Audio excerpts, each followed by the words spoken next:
주클? 자, 안녕하세요. 주식클라스입니다. 오늘은 내일 증시에서 다룰 내용은 최근에 지분 경쟁 이슈가 있는 고려아연이 주가가 연일 상승을 하면서 어느새 시가총액 10월 29일 기준으로 32조 원 정도 육박하면서 거의 기아 다음으로 시가총액 9위까지 올라왔습니다. 오늘 영상은 사실 고려아연의 주가가 향후에 어떻게 될 건지를 분석하는 건 아니고 그 전후에 있는 기업들의 투자와 이제 코스피 패시브 자금의 성격에 대해서 이야기해 보도록 하겠습니다.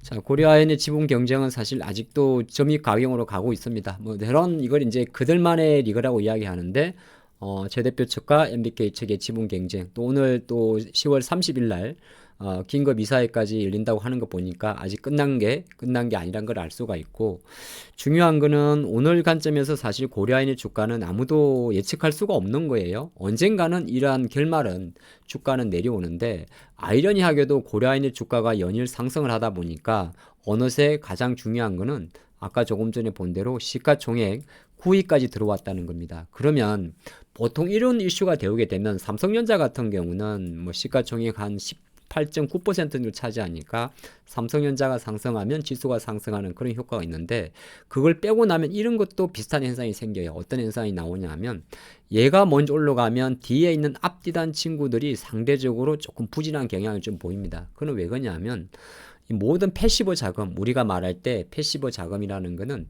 펀드 자금을 이야기하는데, 가끔 그 고객 우리가 말할 때 요 주식기 수익증권 보면 뭐 이런 거 많이 들어보실 겁니다. 뭐 수익증권 이런 얘기 나오는데 이게 나름의 펀드라는 거거든요. 근데 대부분의 국내 펀드는 코스피 200 지수를 추종하게 됩니다. 그래서 약간 절대 수익률보다는 상대 수익률에 포커스를 맞춰요. 무슨 말이냐 하면 내가 갖고 있는 펀드가 주가 지수 기준으로 코스피 200 지수, 예를 들어서 뭐 우리가 보면 지금 2600포인트 정도가 되는데 뭐 2600포인트다. 뭐 예를 들어서 2500포인트에서 2600포인트까지 100포인트 정도가 상승을 해서 뭐 몇 퍼센트가 올랐다. 그렇게 보는데 대부분은 이걸 보지 않고 코스피 200, 우리가 많이 들어봤던 그 중에서 200개 종목으로 구성되어 있는 코스피 200으로 보게 됩니다. 근데 이 고려아연 같은 경우는 실제적으로 개별 종목이긴 합니다만은 코스피 200 종목이에요. 네, 코스피 200 종목이죠. 자, 그런 관점에 놓고 본다면 사실 코스피 200으로 봤을 때 여전히 삼성전자가 압도적 비중을 차지하지만은 아까 이야기인데, 삼성전자가 이렇게 속도가 좋으면 바로 밑단에 있는 친구가 상대적으로 비중을 조금 줄이게 됩니다. 누가? 보통 기관들이나 펀드들이 말이죠. 이게 보통 연기금이나 투신 이제 그런 자금이라 볼 수 있어요. 본의 아니게 울며 겨자 먹기로 바로 앞 친구가 너무 잘 나가면 뒤 친구를 좀 줄여야 되는 거죠. 왜 그러냐면 비중이란 건 상대적이란 말이에요. 그게 이제 중요한 이야기인데, 우리가 말할 때 100이라는 숫자가 있으면 비중이란 건 상대적인 겁니다. 나는 아무것도 안 하면 얘가 만약에 올라버리면 상대적으로 얘의 비중이 올라가는 효과가 있겠죠. 근데 나는 나 나름대로 판단해가지고 패시브 자금들은 일정 부분 이 종목에 대한 비중을 거의 코스피 200이랑 맞춰갑니다.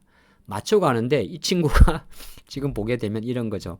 이 친구가 이렇게 만약에 올라와 버리면 쉽게 말해서 앞뒤에 있는 친구단, 뭐 지금 보면 앞뒤가 사실 어디까지 열려 있냐면 주가가 이제 30%까지 움직일 수가 있으니까 대략적으로 32조라면 40조까지도 영향을 미칠 수가 있습니다. 거꾸로 밑으로 20조면은 밑으로 4개, 위로 3, 4개까지는 언제든지 직간접적으로 일정 부분 영향을 미칠 수가 있어요. 그게 우리한테는 별로 티는 안 날 수는 있습니다. 다만 거꾸로 가끔 보면 이런 게 있어요. 이렇게 돌발적인 종목이 나오면 그 앞뒤에 있는 친구들, 물론 기아라는 기업도 있을 거고 뭐 포스코 홀딩스도 있을 거고 네이버도 있을 거고 이렇게 한데, 이런 종목들이 상대적으로 약간의 미미하지만 티는 많이 안 나요. 티는 많이 안 나지만은 이런 경우가 흔한 경우가 아니기 때문에 이런 식으로 코스피, 특히나 코스피 50 종목 이내에서, 그러니까 고려아연이 최근 주가 자체가 M&A 이슈가 나온 게 대략 6만 원대였으니까 지금부터 60만 원이었으니까 60만 원 기준으로 대략 50% 조금 한 70% 정도 올랐죠. 그러면 거꾸로 계산하게 되면 지금 시가총액이 32조니까 32조에 앞서가 대략 한 60%면은 10조? 네, 10조 아니고 15조 정도 있었다는 거죠. 이건 추정하는 건데, 야, 그게 무슨 말이냐면, 그러면 보통 이제 50위권 이내 종목들 같은 경우는 아마 요 정도 순간에 있었을 거예요. 그렇죠. 대략적으로. 요보단 조금 컸겠네요. 예, 그때는 별로 영향을 안 미치는데 아까 말씀대로 10위권 안에 딱 들어와 버리면 이때부터는 이제 얘네들의 사이즈가 꽤 커요. 2% 넘는 애들이 거의 기아부터 많이 있지 않습니까?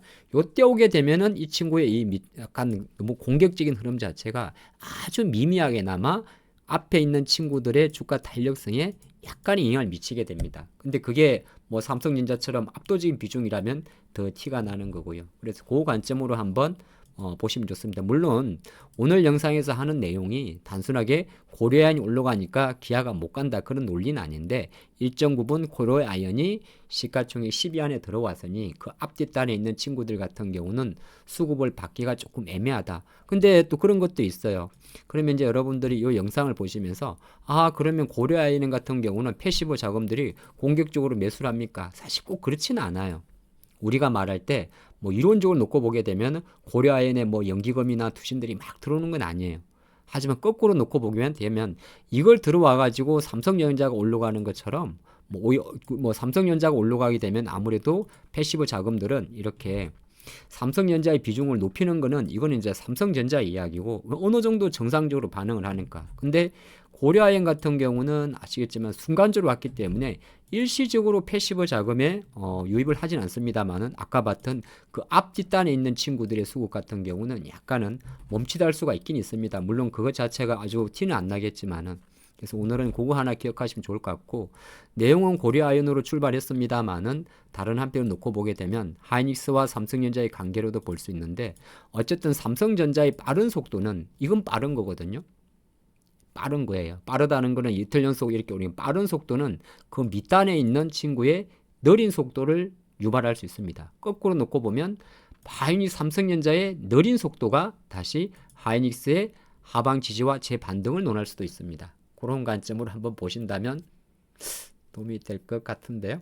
그러니까 이게 시가총액 상위 종목들은 이런 식으로 단순히 그 종목에 대한 파워와 뭐 모멘텀과 수급도 있습니다만은 앞뒤단에서의 변동성에 따라서 일정 부분 좀 빨리 갈 수 있는데 느리게 간다든지 아니면 이렇게 많이 빠질 게 아닌데 좀 많이 빠지는 거는 우리는 표면적으로는 알 수 없지만은 이 패시브 자금이 추정하는 일정 부분의 비중 조절에 따른 약간의 속도 조절은 가능하다.